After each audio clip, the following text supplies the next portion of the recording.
welcome to this fast chat video interview with ST Engineering iDirect. I'm Paula Gilbert, the editor of Connecting Africa, and joining me today is Samir Hassanali, who is the head of cellular backhaul and trunking at ST Engineering iDirect. And today we're going to be talking a bit about satellite-based networks in Africa. So welcome, Samir. It's great to have you with me. Thank you. Same here. Thanks for the opportunity. So in the minds of MNOs, has the perception of using satellites changed over the years? I would say so, yes. Like satellite was perceived by mobile operators as a slow, expensive, and cumbersome solution. And the market data in the OMDIA reports underlines that the satellite was only able to capture a small percent of the BTS base station connectivity in the past. But now the perception for satellite has changed, I think. You combine the rapid drop in space segment prices, the arrival of high throughput satellites with advanced and very highly capable ground equipment, and also the arrival of new LEO and MEO constellations, and then the economics of satellites become right. And mobile operators can now leverage like satellite economically to provide what they used to provide, but in an economic way this time, a much more economic way, quick to market coverage, to establish communication in difficult or hard to reach areas, and for fiber backup or for emergency response. And also I would say that increasingly, especially in Africa, satellite is being used to provide ultra-rural connectivity to ultra-rural communities with essential voice and data services. And mobile communications also help increase the GDP a little bit. And they enable applications just like mobile money, which again is critical in Africa. And where people in Africa, people do not have bank accounts often. And mobile money can represent up to 30% of mobile operators' revenue. So that bears significant value. Okay, and then what else do you think MNOs should consider, when it comes to bringing down the costs for rollouts, particularly in rural areas? Mm-hmm.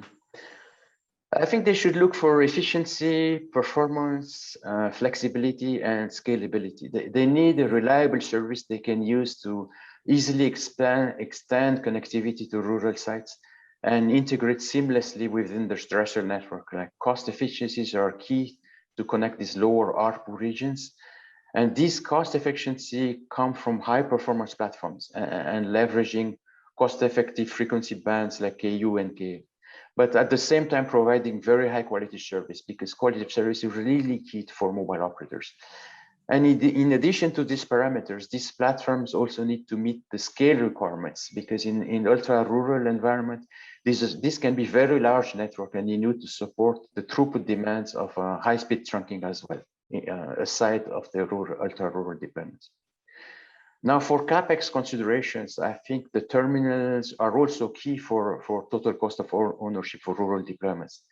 They must be at the right price point for the required throughput, but you also need to have a wide enough range of terminals to cover all current and future needs as well.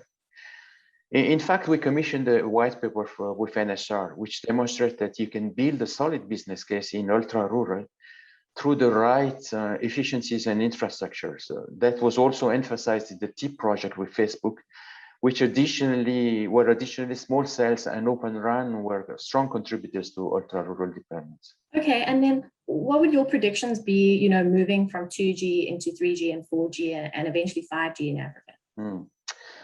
You can still see a lot of 2G in Africa. In sub-Saharan Africa, where the mobile deployment is higher than West Africa, for example, 4G coverage is less than 50%. And you see increasing deployments of 4G, though, in rural areas in West Africa, leapfrogging 3G when the operator has the 4G license, because that is quite expensive. And also in East Africa, we see that happening as well. So, but the cost of the license, the cost of devices, the cost of the data plan, and the available subsidies are still on the way for a shift to 4G.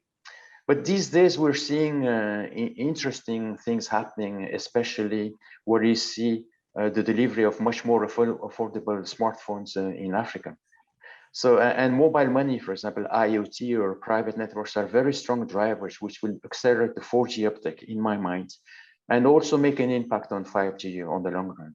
So what kind of role do you think satellite will play in 5G then? How will mobile operators be able to leverage satellite to enable them, into this 5G future? So as I said, like if we take Africa in a global context, 4G has still limited coverage, and new applications are emerging though, and they have a very good fit with the African market. And these can be IoT for precision farming, telemedicine, or private networks for industries.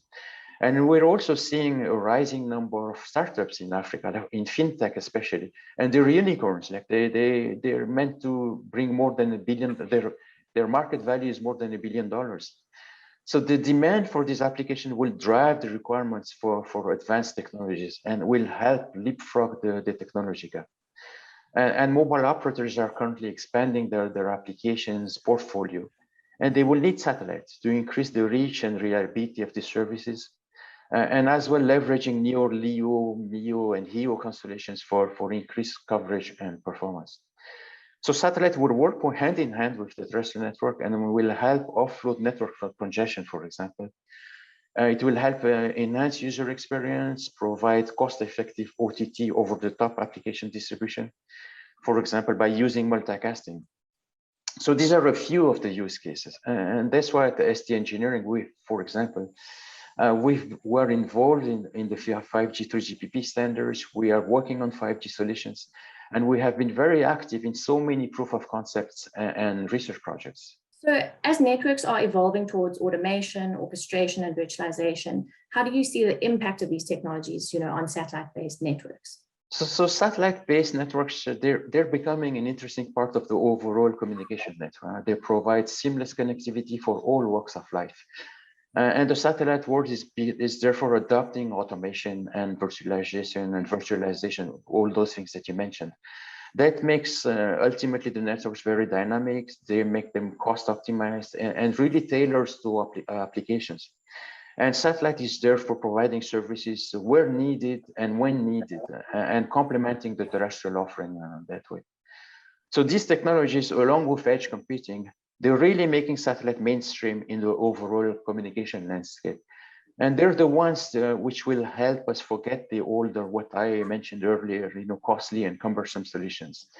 So yes, these technologies have a huge impact on satellite-based network. Okay, well, I'm afraid we're out of time, but it was so great to hear your thoughts on all of this. So thanks, Amir. Thank you. So I hope that really provided a good overview of the mobile landscape and the satellite world, what the future will look like for them. And I thank you for these great questions.